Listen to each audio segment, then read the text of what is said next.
Hey there guys, this is your host Richard with another marvelous video. Chapter 376 was one of those rare Berserk chapters where we got more answers than questions. We learned that the Kusan were indeed on the warpath against Griffith, which we pretty much knew was gonna happen since chapter 372, but it's nice to get confirmation. We learned that Guts will not be committing any murders as soon as he wakes up because he's been relieved of all his weapons and confined to a jail cell. We learned that Rickett has been out of the loop for a while, and that Schierke might just die considering she still hasn't returned from her ritual. But what's next? Well, join us as we explore those possibilities in this video. This is Berserk Chapter 377, Predictions Explored.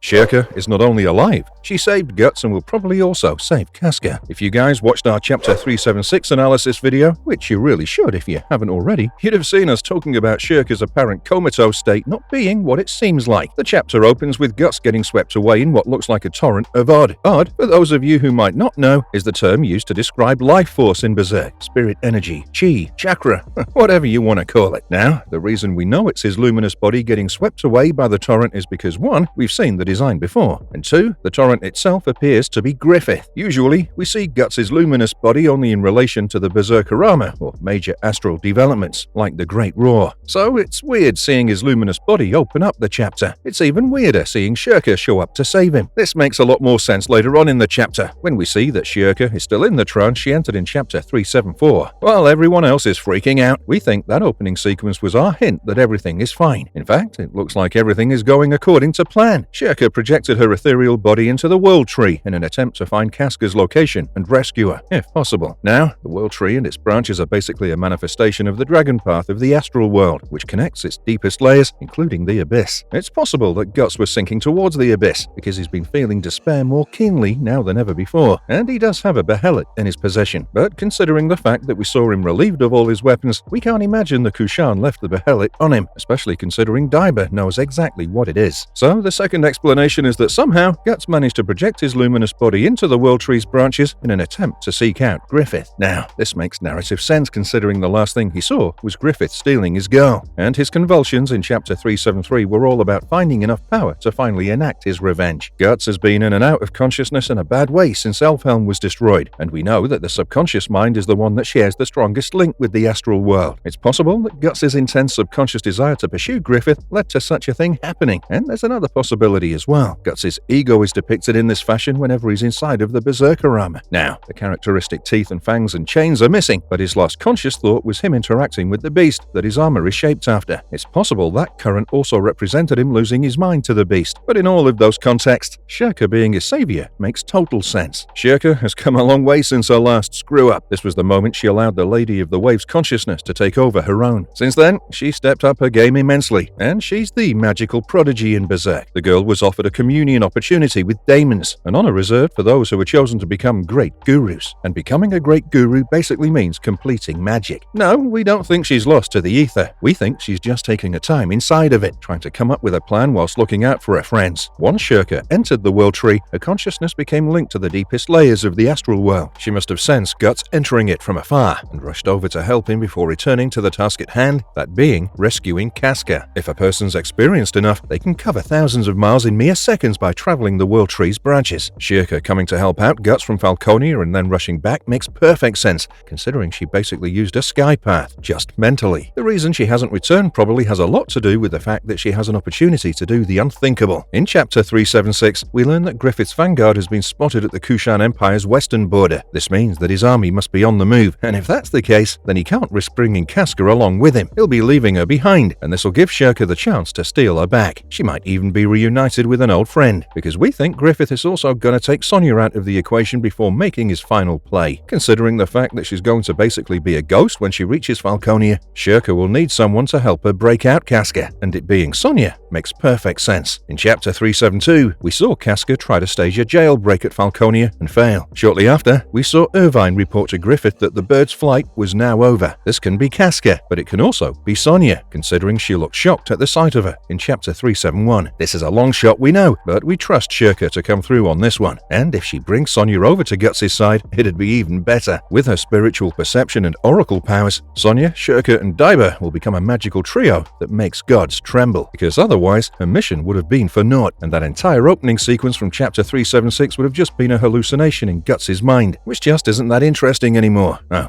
and speaking of interesting, Silat's war plans, and the return of the Pishacha. If there's any major power in the world that can actually stand up to Griffith's forces, it's the Kusan. During the Millennium Falcon arc, we saw just how devastating the Kusan war machine can be, and it steamrolled through the Kingdom of Midland. Though its numbers will likely be diminished from the 200,000 that went west with Ganishka, they'd still have enough numbers to give Griffith's army a tough fight. Kusan war tactics are pretty straightforward, in that when they're on the offensive, they're like the Mongols, except they have advanced Mughal armor and elephants in their ranks. If Silat can even muster up a fourth of the numbers that Ganishka took to Midland, he'll still have 50,000 warriors ready to die to protect their homeland. These warriors will have excellent intelligence from their scouts, because Silat's Bakiraka clan looks after that task with surgical precision. In the Millennium Falcon arc, the Bakiraka managed to track down the Falcon of Oracle, aka Griffith, using nothing but conventional tracking methods. Chapter 376 tells us that the Kusan have spotted Griffith's forces approaching the western border of their empire, but that could mean they're either 10 miles away or 10 days away. We think it's the latter, and the scouts will do all they can to slow that approach even further. If a naval assault is to take place, then there won't be much to worry about because the Kushans dominate their waters. Their war galleys are amongst the best in the world. They managed to swarm and subdue the Seahorse, captained by the most experienced sailor we've seen in the story so far, and did so without raising any suspicion. The Kusan capital seems to sit at the mouth of a harbor, and if Griffith were to try to sneak people in through the waters, we imagine Silat would be prepared for that. Moreover, let's not forget that he also has Ganishka's wizard general on his side now, and this guy can create legions of possessed beasts with just a little help from other sorcerers. Daiba's Daka and Pishacha were the key to Ganishka's blitzkrieg, because they'd clear out territories in the dark of night for his proper armies to conquer them without opposition the morning after. If the wizard general does decide to break out this old ace of his, then the defenses of the Kusan Empire would be further fortified with their own brand of demons. Daiba's Pishacha can cover land and sea, with his Makara being powerful enough to sink 10 warships by themselves. A combination of Kusan warriors and tiger, crocodile, and elephant Pishacha should be able to give Griffith's vanguard a tough engagement. With land and sea covered, that leaves the skies open. Zod's aerial unit was disastrously downsized by Ganishka during the Battle of Britannis Bay, but there's enough flying apostles left to make a major difference in the overall offensive. The only Pishacha in Daiba's arsenal that can fly are the Garuda, and we're sure he can create more of them, but can he remote control them all efficiently enough to take down scores upon scores of apostles? Probably not. This is where his new disciples will likely come into play. After realizing that Schierke's coma wasn't medical, but rather a consequence of her projecting her ethereal body out of a physical one, Daiba thinks to himself that the martial potential of these mages would be out of this world. He asks Silat for permission to take them under his wing, and this unnerves the Elfhelm residents because they know nothing about this old man, and if they knew certain things about him, they'd have all the reason in the world to be concerned. But Daiba seems focused on fighting the Falcon, and with his new witch and wizard allies, he can create an aerial unit of his own. Don't forget that the Elfhelm mages can fly on their broomsticks, and with a little bit of help from nature manipulators like Gedfring on his side, Daiba can replicate the thunder strikes that were Ganishka's patent. Silat's war plans seem to be divided on two fronts with one agenda: strike first. At the end of Chapter 376, he declares that the Kusan will attack the Falcon of Light. He wants to create an opening of his own, which is the best option he has, honestly, especially considering who he's fighting. He has the resources to cover each terrain, and while we don't know what the magical elements of his army will get up to, we can tell you it'll be diabolical. Hell, Rickett might become an apostle sniper, or use that rocket launcher of his to shoot apostles out of the air while he rides a Garuda himself. The point is, the Kusan Empire is the only empire in the world that has the resources, the manpower, and the knowledge to oppose Griffith in meaningful fashion. Silat's let go of a lot of things to ensure his people can return home, and now that they're finally here, he'll do everything in his power to keep things that way. This includes ensuring Griffith doesn't destroy his home, but that's far easier said than done, because